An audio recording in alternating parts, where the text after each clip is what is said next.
Debunking Naruto. The series revolves around Naruto and his dream to become a Hokage, a ninja who is acknowledged as the leader and strongest of all in the village.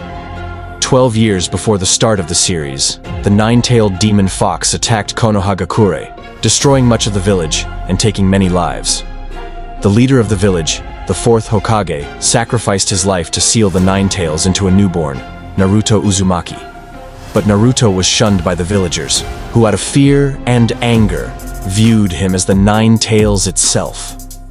In his thirst to be acknowledged, Naruto vowed that he would one day become the greatest Hokage the village had ever seen. And today, me and Hyperguy will see just how overrated he is. So Naruto fans think their MC is universal because of someone like Kaguya or Momoshiki, or even the cracks that he made. Well, here's the thing. They're not. Some people like to say Kaguya is universal. Let's talk about it. So when it comes to Kaguya, we are talking about her dimensions and whether or not she scales them via creation, destruction, or being able to switch between them. But that's just not the case. Now, when it comes to creation, there is no statement at all within the manga, the databook, that actually states that she created these spaces. When in reference for the databook, that one-off headline that everyone likes to choose to use is not even translated correctly. When it comes to translating it, the kanji is smugu, which means to weave or to spin. And quite literally, it has no context or no connotations for being to create. In fact, to create or to make or to produce anything that would actually say to create doesn't even appear in the same page. Now, people are going to bring up that smugu can also mean to assemble or to put together, but that's only when it's talking about stories and words. People fail to actually realize that. The most accurate translation would be Kaguya being able to weave this fabric of space, because fabric, yarn, spinning. And again, the ability page says nothing about create. It's only about dragging people from one space to another. So creation has no context. They also want to say that the ETSO actually created it. No, it didn't. First off, we have to understand that the body paragraphs and the captions are two separate things. In relation to a body paragraph, it's talking about potential, or what the ability is made of, what it does, all the things that regards that ability. However, when it comes to captions that are talking about a specific panel, that's talking about intent. What is intentional in this panel, in this photo? So all Kaguya was intending to do was reshape the world. Nothing about destroying it or even recreating. So no, it does not mean she can destroy it, return it to nothing, and then recreate it. Because first off, it's reshape, and you can't reshape nothing.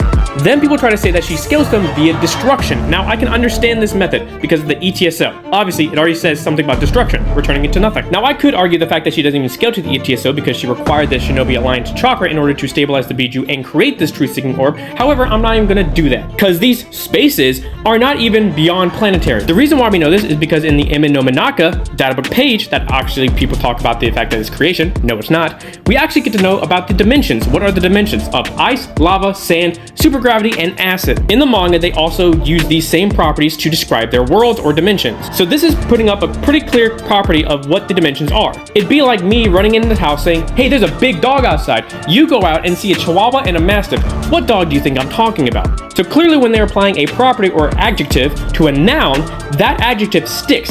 Anything that doesn't fall in line with that property, obviously they're not talking about. So when it comes to ice, lava, and whatever, they're referring to the planets. And I'm okay with planetary Naruto. That's easy. Also, to defend this, in Boruto, Otsutsukis go from planet to planet, not universe to universe or dimension to dimension. And it is quite literally illogical to assume that they would create entire universes where majority of the planets are not even having life on it just to get chakra from the very few that are there. Now, next people want to say that Kage rewrites or changes the spaces between each other. So in the Emi no Minaka, it actually describes them as dragging one people or a group of people in a select space to another dimension. We know this because Kakashi also stated this, and Black Zetsu literally states it was teleportation. Now people are going to be like, oh, but Black Zetsu also said to change the spaces. Okay, I can change my location, but that doesn't mean I'm literally picking up the room I'm in and dropping myself outside. The most consistent interpretation of this is that she is dragging people in a select space to another dimension. Why? Because the Edo Tenseis are still on Earth, and if she was actually physically moving the actual entirety of the spaces, then why didn't the Edo Tenseis go with them? She clearly has a limited range on the Emi no Minaka.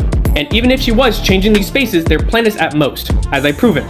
So next let's talk about Momoshiki, and I feel like this is probably the easiest thing to debunk, because the novel isn't canon. Now you can go ahead and argue with it any sort of time, I don't care. The novel is canon to the movie. The movie makes Momoshiki look like this, and the anime makes Momoshiki look like this. Also the manga. So clearly, they're talking about the same scenes, but treating them differently. So they're not canon to each other. And the prime canonicity is the manga slash anime. I wouldn't even say the anime, but it adds a lot, so maybe. But even then, when it talks about the parallel dimension, this is really just referencing the planet they go to. Because firstly, there's a sea of clouds in the sky. They can't even see past the atmosphere. So how would you know that they are talking about an actual dimension or a universe when they can't even see outer space? Because they were referencing the planet. Just like how Momoshiki was eating the quote-unquote star, mistranslation by the way, it was the planet that he planted god trees on everywhere. So again, planet, just planet. Oh, but there's a redshift nebula in both Kaguya and Momoshiki's. Okay, why can't they just be in the same universe?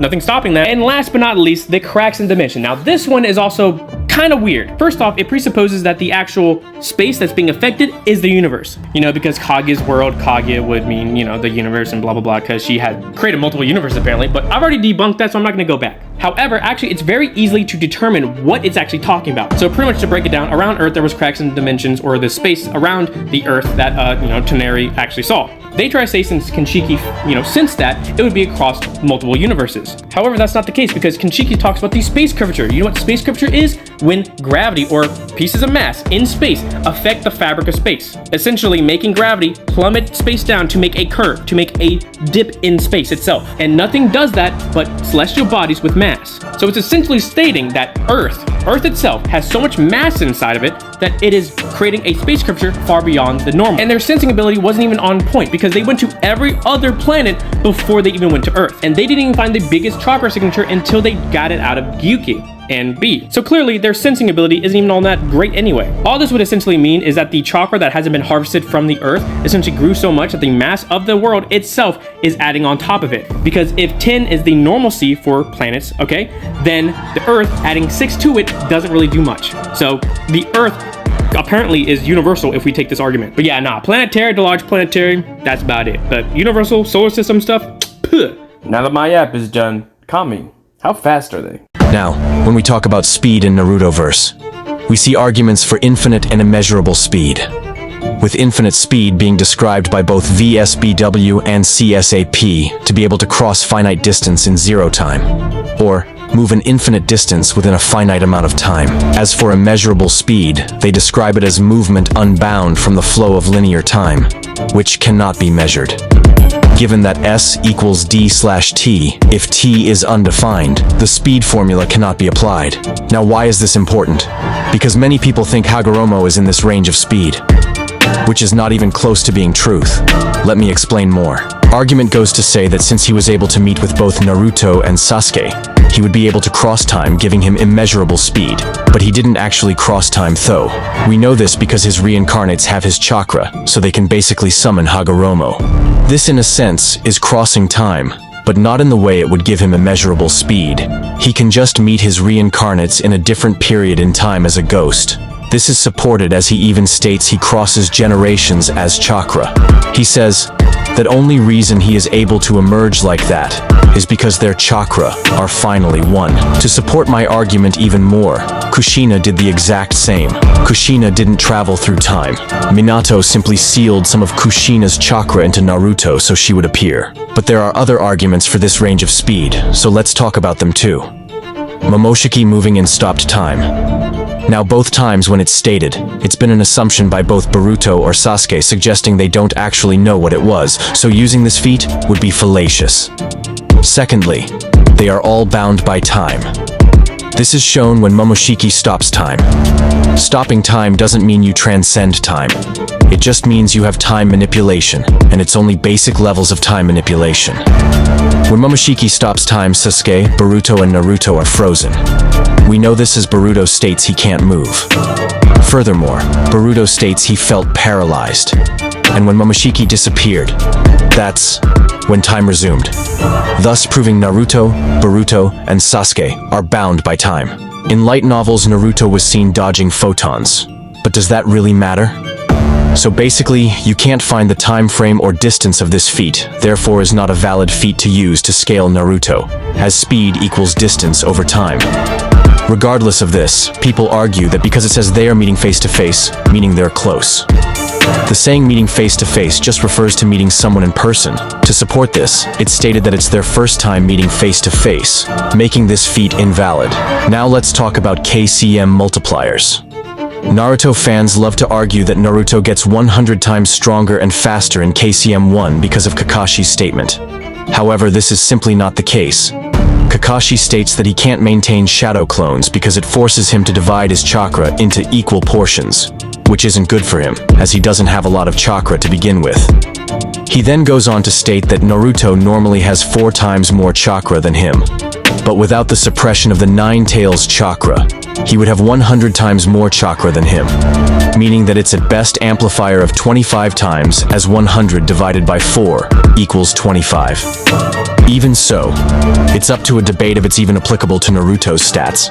In the databook, which is a mistranslation, it states lariat is an attack which rushes almost at light speed, which is wrong, because in the original Japanese it states rushing at speeds like light, which wouldn't actually scale the Raikage anywhere.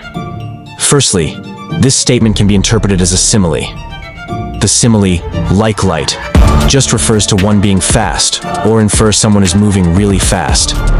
Secondly, even if you prove it's not a simile in the context, the lariat would just be almost light speed, which would make these speeds unquantifiable, causing your argument to become less valid. Furthermore, the Raikage states that the attack he used on Naruto was his fastest punch, not fastest attack. And it's clear lariat is not a punch, therefore it wouldn't apply anyways. If anything, lariat is implied to be his fastest technique. Now let's go over Haku. In the Naruto databook, it's stated that it's possible for Haku to move between the mirrors at light speed. However, his movements are actually teleportation. He states that the technique he is using is an art of teleportation, and all he needs to preform it is mirrors to hold his image. Therefore, specifically speaking, Haku is using pseudo-teleportation. This is an imitation of teleportation, due to short runs at a very high rate, much higher than the normal speed of the character. It may also be carried out at the expense of temporary transformation into a lightning, light, energy, astral entity. In this case, it would be light as Haku is moving, reflecting through the mirrors, therefore making Haku intangible when he moves at light speed, meaning nor Naruto or Sasuke can interact with Haku in this state. Hence debunking the feats when Sasuke or Naruto interact with Haku, as this means that he was not in his light state, therefore not being light speed. To further support this, Sasuke gets perception blitzed by Rock Lee's moves, using same Sharingan which with he could track Haku's light speed movement. The reason this contradicts the databook is that Lee almost gets blitzed by a sound-based attack. People argue he was weakened when he almost got blitzed, but that is unquantifiable and also doesn't matter as light speed and the speed of sound are so incomparable. He should be able to dodge that with ease as he could speed blitz Sasuke, who could react to Haku. Finally, top tiers such as Madara are supposedly using attacks that swing at light speed against a competent opponent such as Naruto, meaning that it would be illogical to think that a character at the start of Naruto is as fast as Madara's fastest attack shown and used on screen against Naruto in his strongest form. It would imply there was no development in Naruto's speed. And that would be all for today's video. Stay tuned for more videos in future as I am making video about lookism real soon. Also, thank you hyperguy for tagging along on this video and helping me out. Kami is out.